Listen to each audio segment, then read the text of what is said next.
Imagine a time when an entire empire fell under the spell of a single flower. A time of peace, art, and unparalleled extravagance. This was the Ottoman Empire's Tulip Era, a short but dazzling period in the early 18th century. Today, we're traveling back to its most glorious spectacle, the Sadabad entertainments. So, what exactly was the Tulip Era? It lasted from 1718 to 1730, under the reign of Sultan Ahmed III.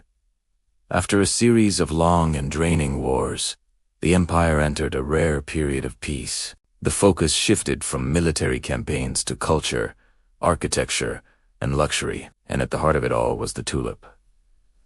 This wasn't just any flower. It was a symbol of nobility, wealth, and divine beauty. Hundreds of new varieties were cultivated, with some single bulbs costing more than a house. It was a full-blown obsession, a phenomenon they called tulip mania, and it set the stage for some of the most lavish parties history has ever seen. The epicenter of these celebrations was a newly built pleasure palace and garden complex on the shores of the Kağıthane River in Istanbul. Its name was Sadabad, meaning the abode of felicity, and it truly lived up to its name. Think of it as the Versailles of the Ottoman Empire, a place designed purely for enjoyment and spectacle. And when spring arrived, Sadabad would transform into a dreamscape for the legendary entertainments hosted by the Sultan himself. Let's set the scene. It's a warm spring evening in the 1720s. The air is thick with the sweet fragrance of jasmine and the blossoms of Judas trees. As you walk along the riverbanks, you're surrounded by a sea of tulips. Not just a few flower beds, but thousands upon thousands of them, arranged in breathtaking patterns of every color imaginable. Their vibrant reds, yellows, and purples create a living carpet under the soft glow of the moon. The night sky isn't just lit by stars. Hundreds of colorful lanterns hang from the trees, their light shimmering on the calm surface of the river. And in the middle of this shimmering water, something magical is happening. Huge glass bowls filled with water and even more tulips are set afloat, each with a candle inside, creating a flotilla of floating lights that drift gently downstream, adding to the enchantment. Tortoises with candles secured to their shells wander slowly through the tulip gardens, their tiny flames creating moving points of light in the darkness. It was a scene straight out of a fairy tale. The sounds are just as mesmerizing. The gentle lapping of the water is accompanied by the haunting melodies of the ney, a type of flute, and the resonant strumming of the timbre. This isn't loud, bombastic music. It's sophisticated, elegant, and designed to create an atmosphere of serene joy. The music seems to dance on the breeze, weaving through the conversations and laughter of the guests. At the heart of all this splendor is the Sadabad Pavilion, a magnificent structure of white marble with gold-gilded decorations glinting in the moonlight. And there, on a golden throne set before the pavilion, sits Sultan Ahmed III. He's not in his formal court attire, but in a sumptuous, gold-embroidered kaftan, looking more like the host of a grand festival than a formidable emperor. He's relaxed, smiling, and completely immersed in the beauty he has created. Surrounding him is the elite of the Ottoman world. There are his grand viziers and statesmen, poets ready to recite verses inspired by the beauty of the night, and the most talented musicians of the empire. Everyone is dressed in their finest silks, their clothes as colorful as the flowers around them. The atmosphere is one of refined elegance and shared delight. This isn't a stiff, formal court event. It's an intimate gathering of the privileged, a celebration of life, art, and peace. As the evening progresses, the spectacle only grows more elaborate. Graceful, swan-shaped boats glide silently on the river, carrying guests from one part of the garden to another. These aren't just simple rowboats.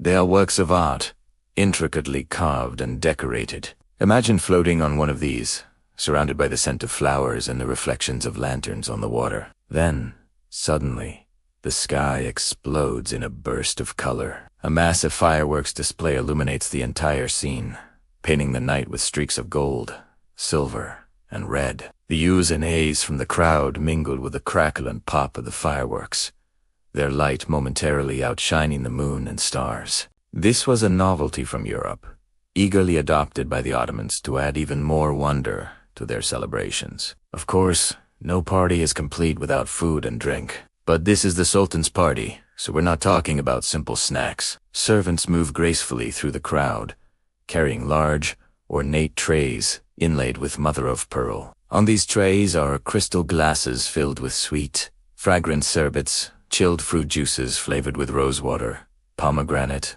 or tamarind. Alongside them are platters of exquisite desserts, delicate pastries, candied fruits, and puddings. Each bite is a taste of luxury.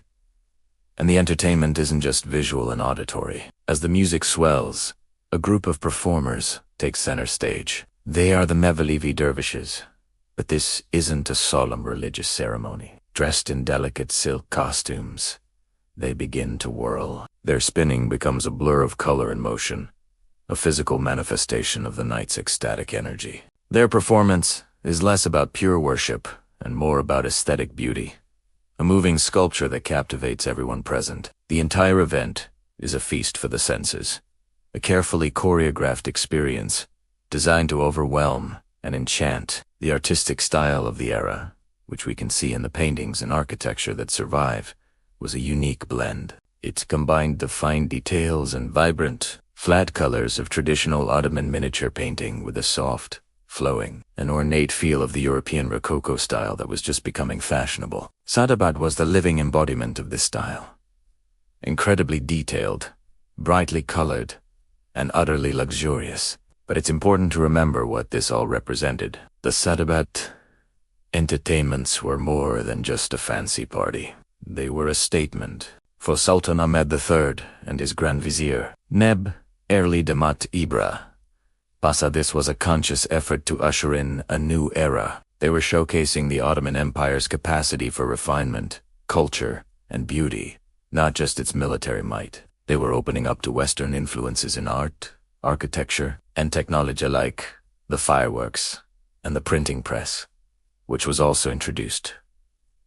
During this time, however, this golden age was as fragile as a tulip petal. While the elite indulged in this fantasy world at Sadabad, much of the empire's population was facing economic hardship. The incredible expense of these festivities and the growing Western influence bred resentment. The opulence of Sadabad seemed a world away from the daily struggles of ordinary people. And so, this dream couldn't last. In 1730, a revolt led by Patrona Halal brought the Tulip Era to an abrupt and violent end. The rebels, angered by the perceived decadence and extravagance, targeted the symbols of the era. The beautiful pavilions and gardens of Sadabad were destroyed, and Sultan Ahmed III was deposed. The age of the tulip was over, almost as quickly as it had bloomed. Today, nothing of the original Sadabad palace remains, but its spirit lives on. The stories, the poems, and the paintings from the Tulip Era preserve the memory of those magical nights. They remind us of a time when an empire briefly set aside conflict to chase beauty, creating a spectacle of light, color, and joy that was, for a fleeting moment, the most magnificent show on earth. The Sadabad entertainments were a beautiful, impossible temporary escape into a world of pure delight, powered by the simple, elegant beauty of a flower. Thanks so much for joining me on this journey back to the Tulip Era. If you enjoyed this glimpse into history's most lavish parties, don't forget to like, subscribe, and hit that notification bell for more stories from the past. See you next time.